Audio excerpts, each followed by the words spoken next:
చంద్రబాబు నాయుడు అపర చాణక్యుడని మరొకసారి నిరూపించుకున్నారు. ఏ పార్టీలు అయితే తనని చీకొట్టినాయో అదే పార్టీలను తన దగ్గరికి చేర్చుకున్నారు. ఏ పార్టీలు అయితే తనతో విభేదించినాయో అదే పార్టీల నాయకులు ఇవాళ తన చుట్టూ తిరిగేటట్టు చేసుకున్నారు. తను ఎక్కడా బెసగల, ఎక్కడా తగ్గల.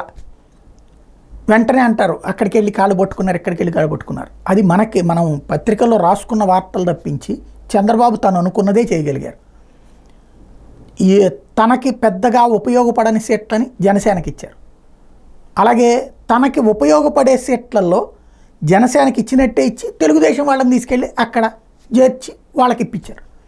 అట్లాగే మరిన్ని బలమైనటువంటి సీట్లు ఏవైతే ఉన్నాయో అందులోకి కాంగ్రెస్ నుంచినో లేకపోతే వైసీపీ నుంచినో తన దగ్గరకు వచ్చే వాళ్ళని తీసుకెళ్ళి జనసేనలో చేర్పించి వాళ్ళకి సీట్లు ఇప్పించారు. సరిగ్గా చెప్పాలంటే జనసేనకి సంబంధించి బలమైనటువంటి వ్యక్తి ఒక్క సీటు కరెక్ట్గా పిఠాపురం, మిగతా లేదా తెనాలి, ఈ రెండు తప్ప మిగతాయన్నీ బలంగా ఉన్నటువంటి సీటు ఏదైతే కందులు దుర్గేష్ని తీసుకొచ్చి నిడదవోలు మార్చి తాడేపల్లిగూడెం ఇచ్చారు. అక్కడి వరకు తెలుగుదేశం సపోర్ట్తో నడవాలి. ఈ నాలుగిట్లలో కూడా మళ్ళీ ఒకటి తేడానే.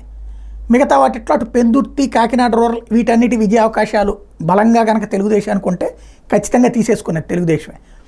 ఓవరాల్గా చూసుకుంటే అటు చేశారు. ఇటు భారతీయ జనతా పార్టీలోకి తన మనుషులు ముందే పంపించి బీజేపీకి 6 సీట్లు ఇస్తే అందులో 5 సీట్లు తన మనుషులు అయ్యారు. చివరికి ఇక అసెంబ్లీ సీట్ల పరంగా చూసుకుంటే ఇవాళ నల్లమిల్లిని ఆ పార్టీలో చేర్చి సీట్ ఇప్పించడం ద్వారా ఫైనల్గా ఎవరైనా సరే తను చెప్పినట్టు నడవాల్సిందే, తన వ్యూహంలో ఎదుటివాడు భాగం అవ్వాలి కానీ ఎదుటివాడి వ్యూహంలో తను భాగం కాదు అన్నటువంటిది నిరూపించుకోగలిగారు. దట్ ఈజ్ చంద్రబాబు అన్నటువంటిది మరోసారి ప్రూవ్ చేశారు.